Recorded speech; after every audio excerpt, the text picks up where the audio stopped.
In this video, we will be solving quadratic equations using the quadratic formula. So you might see right here, this is the quadratic formula, x equals negative b plus or minus the square root of b squared minus 4ac all over 2a. What we have to do here is we have to plug all of the numbers for a, b, and c into this formula and simplify to figure out our answer. Our formula, we need a, b, and c. It is of the form ax squared plus bx plus c. So we have to look for what a is. A is the coefficient that multiplies the x squared term. A is 1. B is what multiplies the x term. In this case is negative 5. And c is the the constant term, which is just a 6.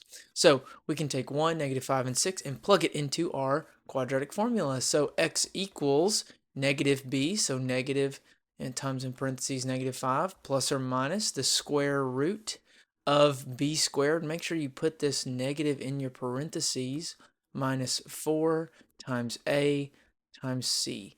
Now what do we do from here? Well, we put this all over 2 times 1, which is our value for a, and we just continue to simplify. Negative 5 will give me positive 5 plus or minus the square root of negative 5 squared is going to give me 25. And negative 4 times 1 times 6 will give me negative 24. So all of this is over 2 now, because 2 times 1. Now we just take 25 minus 24, and that will give me the square root of 1. 5 plus or minus the square root of 1 over 2. And what is the square root of 1? Well, it's just 1. So 5 plus or minus 1 over 2. This will give me both 6 over 2 and 4 over 2. Wait, how did I get that? Well, we have 5 plus 1, which is 6, and 5 minus 1. So we have two different options for answers here, but that isn't completely simplified. It's x equals 3, 6 over 2, and 4 over 2 is 2. Now, if you're a big nerd, you write these from least to greatest. So this would be x equals both 2 and 3. And those are our solutions, which is where the quadratic intercepts the x-axis. Let's look at this next one. With a, looking for a, b, and c in this trinomial here, quadratic, we're looking for what our value of a is, which is 3. B is negative 7. C is this third term, which is negative 6. So I'll take this in the quadratic formula. Negative b, so negative 7. Plus or minus the square root of b squared minus 4ac. So b squared is negative 7, so I take negative 7 and square it, minus 4 times a, which is 3, times c, which is negative 6. All of that is over 2 times 3. So I have positive 7 plus or minus the square root of negative 7 squared, which is 49, minus, well, I don't know if it's minus. I take negative 4 times 3, which will give me negative 12. Negative 12 times negative 6 will give me a positive 72. All of this is over 6.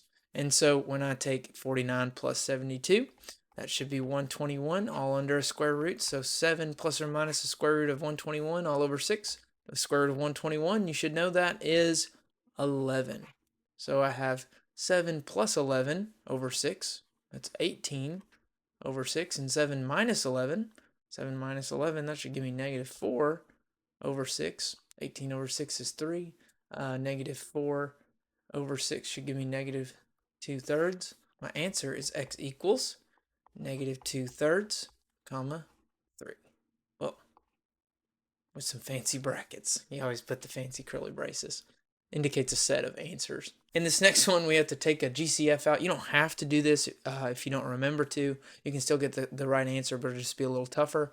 If I take a GCF of 2 out of this, I'll be left with x squared plus 2x plus 5 equals 0. And now I'm just looking for a, b, and c. Well, what is a? 1. B is 2. C is 5. I go to my quadratic formula. Negative b, so negative 2, plus or minus the square root of b squared. So that means 2 squared. Minus 4 times a, which is 1, times c, which is 5, all over 2 times a. I move to the next line. Negative 2 plus or minus 4 minus 20 all over 2. Well, 4 minus 20 should give me negative 16. All that's still over 2. And well, what's the square root of negative 16? That should give me 4i all over 2. But what is well, when I divide both of these by negative 1 plus or minus 2i over 2. It is perfectly normal to have complex numbers in your answers. On to our next question. This is one of those that I could see a lot of students missing because they'll probably just look at that and be like, oh, there's A, here's B, here's C. But in actuality, it needs to be in the form of ax squared plus bx plus c equals 0. We are not in that form. We have to subtract this 2x squared from both sides in order to move it over to the left.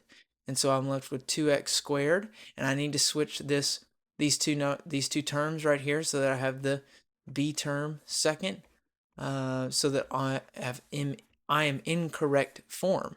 So I look for a, which is negative 2, b, which is negative 3, and c, which is 5. Now we look at the quadratic formula, which says negative b, so negative 3 plus or minus, and you can skip these, like I know that this is positive 3, and you can write that if you want, but we taking this b squared, so negative 3 squared, again you can write that if you want, minus 4 times a times c all over 2a, so 2 times negative 2. I go and I simplify, so negative 3 is going to be 3 plus or minus the square root of negative 3 squared, which is 9. Negative 4 times negative 2 should give me 8 times 5. 8 times 5 should give me 40, so 9 plus 40 all over negative 4.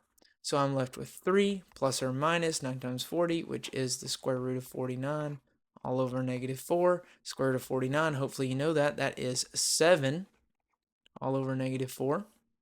So I have 3 plus 7 all over negative 4. 3 minus 7, which is negative 4 over negative 4. I'm left with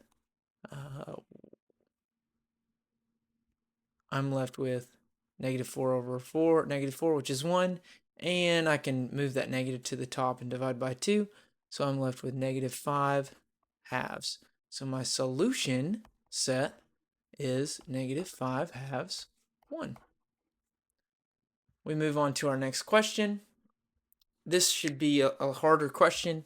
If I have my values of a, b, and c, which is equal to 3, 2, and 5, I take negative b, so negative 2, plus or minus the square root of b squared, so 2 squared minus 4 times a times c all over 2 times 3. I get negative 2 plus or minus the square root of 2 squared, which is 4, minus 4 times a times c, which is negative 4 times 3 is negative 12, times 5 will give me 60, or minus 60 in the end, all over 6. So 4 minus 60 should give me negative 56, all in the square root here.